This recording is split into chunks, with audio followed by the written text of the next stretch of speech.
Lorsque J.Apos ai dû être hospitalisé en urgence pour la nuit, mes parents ont refusé de garder ma fille de 5 ans en me disant « Elle est épuisante, ce n'est Apos, et pas notre problème », avant de partir en vacances avec les enfants de ma sœur, laissant ma petite seule à la maison toute la nuit.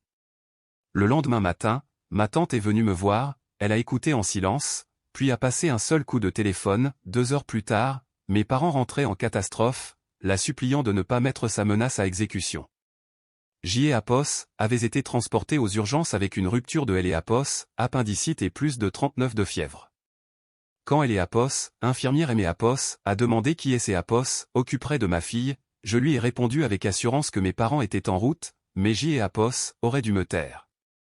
Ma fille Léna a 5 ans, elle est bavarde, parfois un peu bruyante, pose des questions sans arrêt et son idée de la détente consiste à chanter en boucle les chansons de la Reine des Neiges jusqu'Apos, à ce que quelque Apos, la supplie des Apos, arrêtez, mais elle est adorable, elle fait des câlins aux gens que Apos. Elle aimait appelle les pissenlits des fleurs à vœux, c'est Apos, et juste une petite fille qui avait besoin de quelque Apos, pour elle la seule nuit où je ne pouvais pas être là. Cette nuit-là, ma mère Apos a appelé alors que J.Apos était encore au triage. J.Apos avait mis le haut-parleur pendant que L.Apos, infirmière vérifiait mes constantes et ma mère a commencé à parler avant même que je ne puisse dire un mot, annonçant que Apos. Ils avaient décidé de partir comme prévu dans leur villa sur la côte des Apos, Azur avec ma sœur car L.Apos avait promis aux enfants et que je savais à quel point L.Apos attendait. Quand J.Apos est demandé pour Léna, elle a simplement répondu que Apos, elle était trop fatigante et que ce N.Apos était pas leur problème ce soir-là. J.Apos est cru halluciner à cause de la fièvre, L.Apos a même pas demandé ce que J.Apos avait, si Léna était en sécurité, puis elle a raccroché. J.Apos est rappelé, pas de réponse, J.Apos est tenté de joindre mon père, direct sur répondeur, puis J.Apos est reçu ce SMS, on va être hors réseau pendant un moment, S.Apos, il te plaît ne sois pas dramatique. Léna était seule à la maison.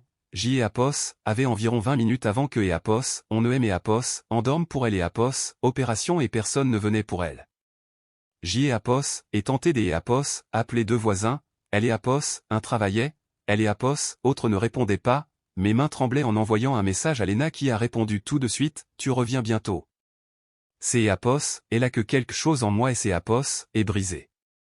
J.Apos est appelé ma tante Martine, la petite sœur de mon père, la seule personne de cette famille qui me traitait encore comme un être humain, elle vit à 2 heures de route et déteste conduire la nuit, mais quand elle a décroché, J.Apos, et tout raconté des Apos, un trait. Elle a écouté sans dire un mot pendant quelques secondes puis a dit calmement, J.Apos, arrive demain matin, concentre-toi sur Léna, je aime Apos, occupe du reste. Il y avait quelque chose de définitif dans sa voix. Je suis resté éveillé aussi longtemps que possible, envoyant des messages à Léna pour lui tenir compagnie à travers Apos, écran, lui disant de bien verrouiller la porte, de ne répondre à personne et de rester dans son lit avec sa tablette jusqu'Apos, à mon prochain message car je voulais que Apos, elle sente ma présence même si J.Apos était loin. À 21h41, elle a cessé de répondre et J.Apos, et supposé que Apos, elle et Apos, étaient endormis, puis on Apos a administré les sédatifs.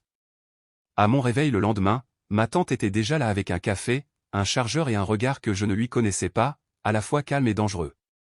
Je lui ai tout raconté à nouveau, Apos a pas interrompu, a juste hoché la tête avant de sortir dans le couloir pour passer un appel. À son retour, Apos a simplement dit, ils sont en route, ils seront là dans 2 heures. Je pensais que Apos, elle parlait de mes parents venant et Apos, excusez, mais la réalité était tout autre. 2 heures plus tard, mes parents arrivaient en trombe, en plein mode panique, non pas pour moi ou pour Léna, mais parce que Apos, ils venaient des Apos, apprendre ce que tante Martine avait fait et ils la suppliaient de ne pas continuer. J.Apos, et appris plus tard que Apos, Hélène et Apos, avaient pas crié ni menacé durant Apos, appel, elle leur avait juste dit que Apos, elle avait contacté son avocat, celui qui Apos, avait aidé à restructurer son entreprise de cosmétiques quand elle en avait vendu des parts pour une fortune que personne dans la famille Apos aurait soupçonné. Elle ne Apos en vantait jamais, construisant sa vie en silence pendant que les autres jugeaient la mienne, mais ce matin-là, elle a utilisé ses ressources comme un scalpel. Elle leur a annoncé que Apos, elle avait déjà déposé un rapport des Apos, urgence auprès de Apos, aide sociale à Apos, enfance avec Apos, aide de son avocat, en joignant les captures des Apos, écran de mes messages, les horaires des réponses de Léna et mon dossier des Apos, admission à Apos, hôpital, précisant que Eapos, ils étaient nommés dans la plainte comme les derniers tuteurs légaux contactés avant que Eapos, enfant, ne soit délaissé. Mon père a bafouillé que ces Eapos était un malentendu, ma mère pleurait, mais ils savaient exactement ce que Eapos, ils avaient fait, pensant que je les couvrirais par honte ou par habitude, mais il et Eapos avait pas prévu Eapos, intervention de Martine.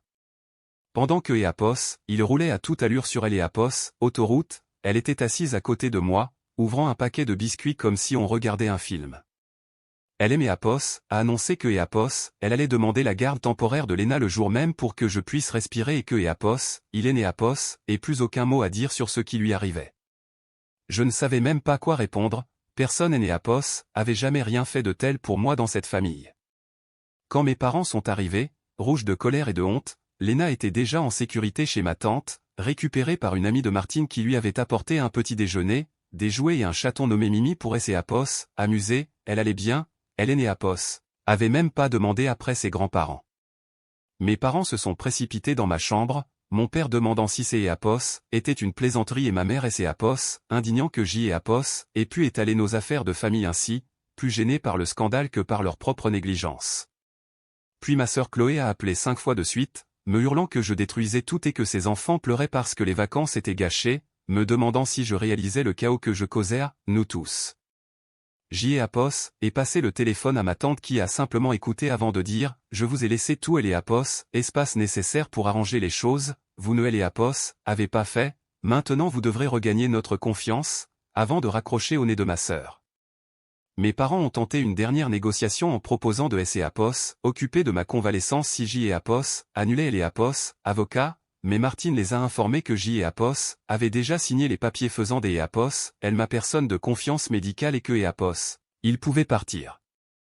Ils sont sortis, mais ce Eapos était que le début, car ma tante préparait quelque chose qui allait changer toute la dynamique familiale.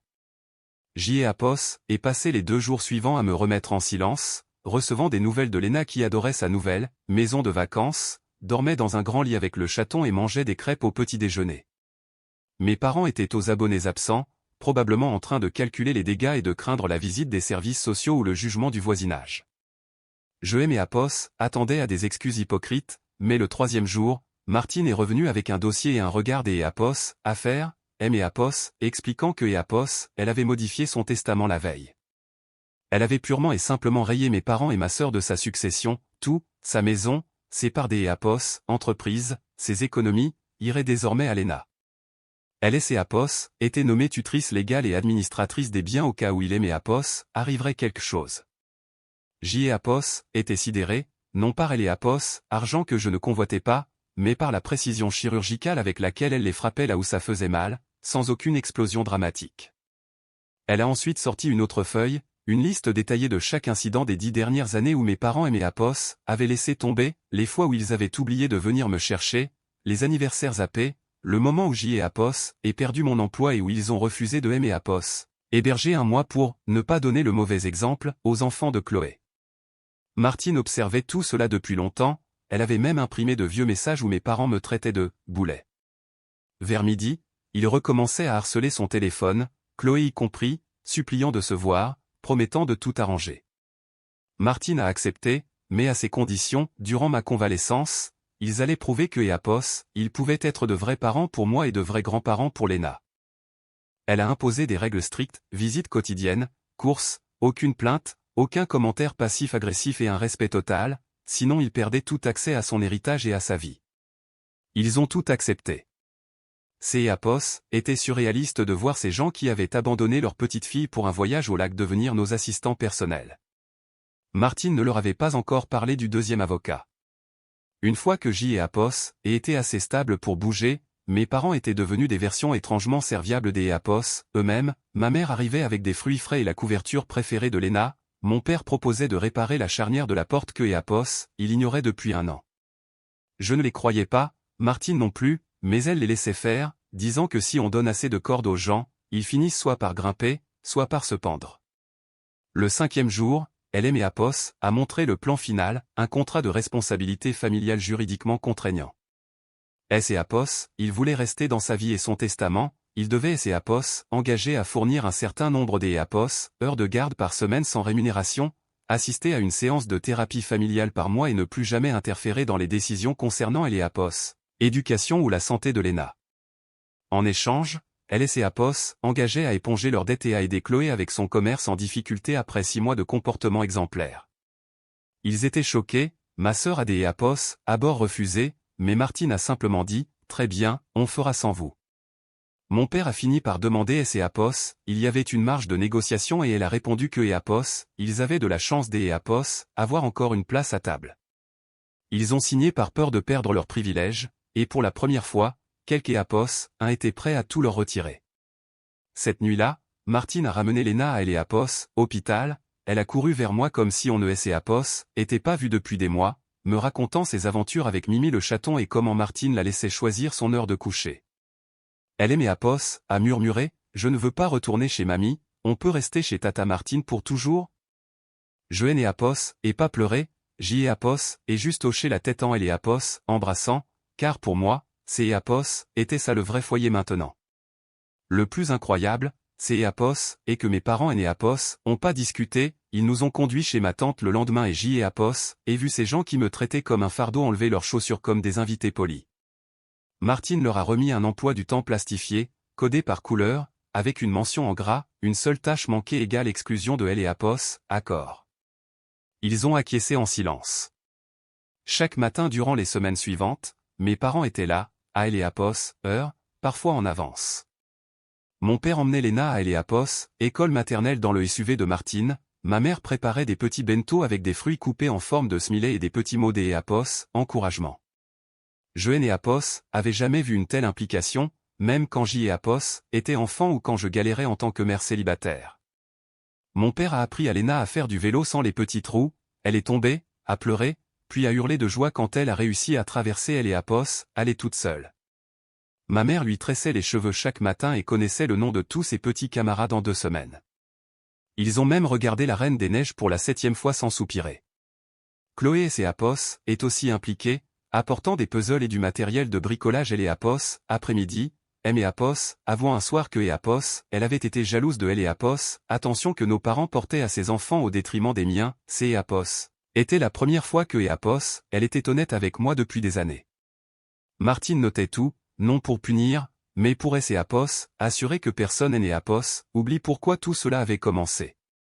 Un soir, Lena a trébuché dans le jardin en poursuivant le chaton et Apos, est écorché le genou, avant même que je ne puisse bouger malgré ma cicatrice, mon père était déjà dehors pour la consoler, nettoyer la plaie et la porter en chantant une chanson idiote sur les ours courageux.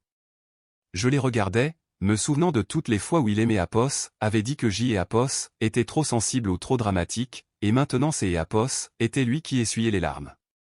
Plus tard, Martine et Apos est assise près de moi et Apos a remis un dossier contenant Apos, acte de propriété des Apos, un petit pavillon dans un quartier calme en périphérie de la ville, payé en totalité et à mon nom.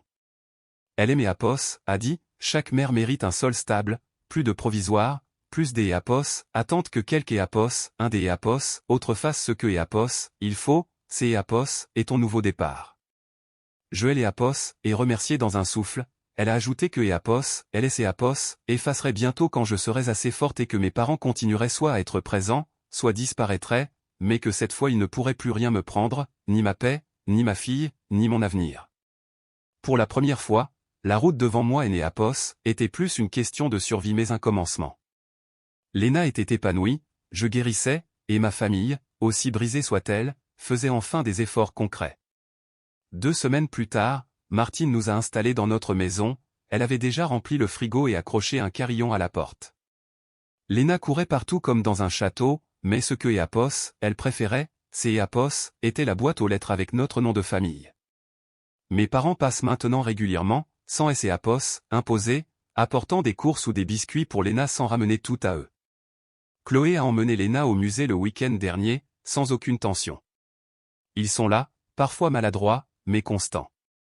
Martine passe de temps en temps avec du bon café et un livre pour Lena, elle ne parle jamais de ce que Apos, elle a fait, elle se contente de vivre dedans avec nous. C'est Apos, et elle est Apos, histoire de la façon dont tout Apos est effondré et comment une femme droite et solide a fait en sorte que nous ne restions pas brisés.